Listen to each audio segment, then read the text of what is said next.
नोंथांमोनखौ बरायबाय। बाक्सा बर'मानिफ्राय फोसावजानाय बड'लेण्ड खौरांनि रादाबखौ फरायदों आं अनिता बसुमतारिया। दिनैनि गाहाय रादाबफोरा जादों क'क्राझार सिखोरबिलोआव लामा गिसिखानायनि जाउनाव हालाखार जानांदों। नोंथाङा नायगासिनो दङ बड'लेण्ड खौरां। दानिया फैदो आबुं रादाबाव। क'क्राझार सिखोरबिलोआव लामा गिसिखानायनि जाउनाव हालाखार जानांदों। क'क्राझार जिल्लानि सिङाव थानाय 3 नं सिखोरबिल गामिनि साखाथिजों बोहैलांनाय गंगिया दैमाया गामिनि लामाखौ खुरखालाङो। बेवहाय नैबे गामिखौ 3 नम्बर सिखोरबिल होननानै बुङो। बिथांमोनहा जोबोद खस्थ'नि गेजेरजों रायजो जायो।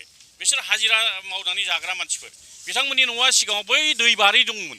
बे दै बारिसोमोन। नाथाय बे दैयाबो ओरै लाबै खुरखाबोनानै दा जोङो रायजोफ्रा सिन्था खालामलायनानै गामि दरथाम दरब्रैफ्रा सिन्था खालामनानै जग्रबसे जायगायाव जोङो बिथांमोनखौ जायगा होदों।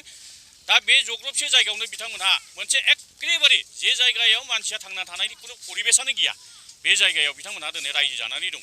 भुटान हाजोनिफ्राय बोहैबोनाय गंगिया दैमाया गोबार अखा हानायनि जाउनाव बेरखांबोनानै 3 नं सिखोरबिल गामिनि लामाखौ खुरखालाङो।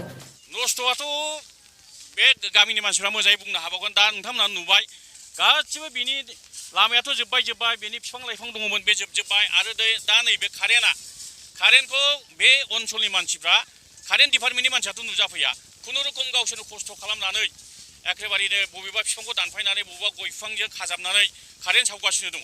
दा नायदो नोंथांमोना मथा मथि 2 हातसोल' दंसै कारेन्ट खुन्थियाखौ लांनो थाखाय। बे कारेन्ट खुन्थिया दसेनि उनावनो माने दैनि सिङावहाय थांसिगोन, दैजों गोजावलांसिगोन। दासिमबो माने सरकारनिफ्राय डिपार्टमेन्टनिफ्राय खुनु खा खबर गैया। जाउनाव बे गामियाव रायजो जाबोनाय 10निबो बांसिन नखरफोरा न' नागारनानै गुबुन जायगायाव आश्रय लानो गोनां जादों होननानै मिथिनो मोननाय जादों। दा आं बिराद दुखु मोनबाय। माने रायजो राजाफ्रा बे गामिनि रायजो राजाफ्रा खाथि खालानि रायजो राजाफ्रा बयबो लेखा रोङैजोब। बिथांमोना खुनुरुखुम खामला खाथिनानै जाग्रा रायजोनि माने दुखु सुखुखौ बिथांमोना फोरमायहैनो हानायनि खुनु अबस्थानो गैया। खौरांगिरिफोरा खौरां लाहैनायाव 1 नं सिखोरबिल गामिनि गागि आरो काजिगाव गोजौ फरायसालिनि गाहाय फोरोंगिरि रिमन चन्द्र ब्रह्म बिथाङा दुखुजों फोरमायोदि थारैनो बे जायगायाव रायजो जानाया जोबोर दुखु गोनां। बिनि सोमोन्दै बुंनांगौब्ला मोनसे सल'बादि जानो नागिरो। दिनै नोंथांमोना बेवहाय फैनानै बड'लेण्ड खौरांफ्रा फैनानै जे जोंनि जे दुखु दाहाफोरखौ जे जों जे माने बिराद मोनसे बिपदाव जे गोग्लैनानै दङ। दिनै नोंथांमोना जे बेयाव फैनानै सुलाद लाफैदों, खबर लाफैदों, बिनि थाखाय आं नोंथांमोनखौ धन्यबाद होनाय जाबाय, साबायखर बावनाय जाबाय। दा बाथ्रा जाहैबाय नोंथांनि मेगनजोंनो नुबाय दिनै जों बिसिबां माने बिपदनि खाथियावहाय जोङो गसंनाय दङ। दिनै बे अबस्थाया दिनैनिल' नंला, दिनैनिफ्राय 20-25 बोसोर सिगांनिफ्रायनो बे गंगिया दैया खुरखागासिनो दङ। खमसे खम बे थासारियाव 20-30 बोसोरनि सिगांनिफ्रायनो सोलिबोबाय थादों। थेवब्लाबो खुंथाय सरकारा बेनि सायाव जेबो अनसुंथाइनि बेबस्था लायाखै होननानै दुखु फोरमायो। जायनि थाखाय बे गामिजों फैनाय लामाया गासिबो धंस जाजोब्बाय। जों दिनै साइकेल मोनसे लानानै गुबुन जायगायाव थांनो बे लामाजों ओंखारलांनो हाया। गारि मटराथ' बार होबावदो।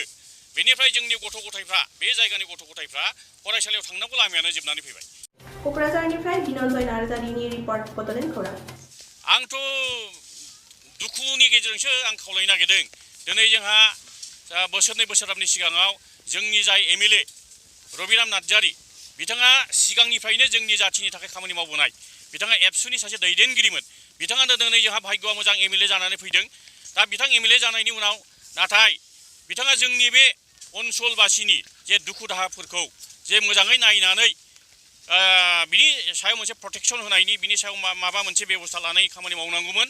बेखौ बिथाङा मोजां रोखोमनि सिन्था खालामाखै। बे जोंनि कुइसन जायो, जोंनि सोंनाय बाथ्रा जायो।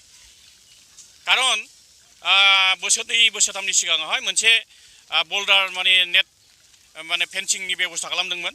बेवहाय ओरैबायदि खालामदों माने फिसा फिसा अन्थाइफोरखौनो नेटआव सोनानै होनानै अन्थाइया गासिबो गलांजोबो ओरैबायदि बे रोखोमनि।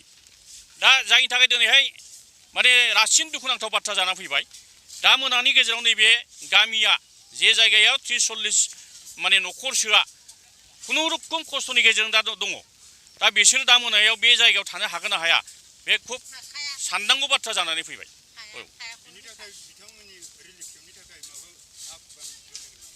आंथ' बेखौ बुंगोन जे बिथांमोनहा जिहेतु हाजिरा मावनानै जाग्रा, दा माइ गायनायनि दिन, दिनै बिथांमोना माइ गायनायखौ गारनानै मालायनाव हाजिरा मावनायखौ गारनानै गाव गावनि न' बांखौ प्रटेक्ट खालामनो थाखाय गाव गावनि न' बांफोरखौ बिसोरो निरापद जायगायाव माबा मोनसे खालामनांगोन नामा बेबादि सिन्था खालामनानै ज' जानानै दङ बयबो ओरैबो एखेबारे ज' जानानै दङ दा मोनायाव मा जागोन बेबादि अबस्था जानानै दङ दा रिलिफनिथ' खुनु बेबस्था गैया बिथांमोना खुनु रिलिफनि माने बेबादि खुनु सुबिदाखौनो मोनाखै आंनि मिथिनायाव बेथ' हरनिफ्रायनो माने दैयाथ' देरबोखाबाय बे खुरखानाया दिनैल' नङा सानफ्रामबो जाबोगासिनो दङ सानफ्रामबो बेसेबांबा गोबांनिफ्रायनो बियो खुरखाबोगासिनो दङ खिन्थु दिनै अबस्था असम्भ गाज्रि जानानै फैबाय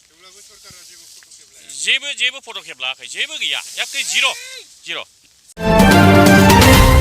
बड'लेण्ड खौरांनि गासै नायगिरि नोंथांमोनखौ फिन साबायखर जासिनानै दिनैनि रादाबखौ बेखिनियावनो फोजोबनाय जाबाय गोजोन्थों।